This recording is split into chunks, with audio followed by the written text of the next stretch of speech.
Sigursteinn, þetta svona, náttúrulega, þetta mikla áhlaup ykkar, það endist svona alveg til loka en vantaði heltumönnum upp á. Já, það er bara, við gáum allt og ég er bara, ég er virkilega stoltur af liðinu mínu þrátt fyrir að þetta sé alveg óbáslega svekkjandi og súrt.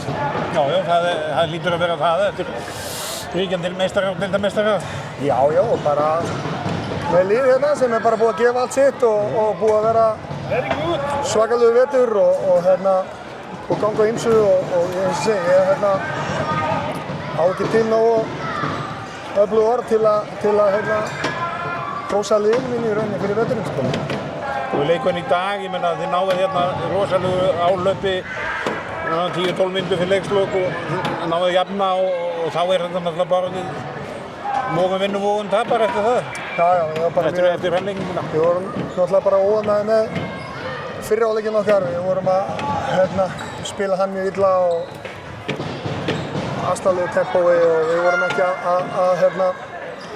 fá réttu stöðuna fram sem við ætluðum okkur en ég er bara mjög ánægður með sigluna og karakterinn í mínu liði og svo bara, eins og segi, svo fer þetta á einu marki og svo bara töpum við á... Vítakast í lokin og... Já, það verður ekkert sárara en bara stoltur af Símoni, hann fór á punktinn og Þorri og bara mjög ánægður með hann en svo bara töpum við á móti mjög góðu framliði sem við notum tækifærið að bara óska til hamingju. Þeir voru flottir og bara óskaði þeim góðs gengis í framhaldinu.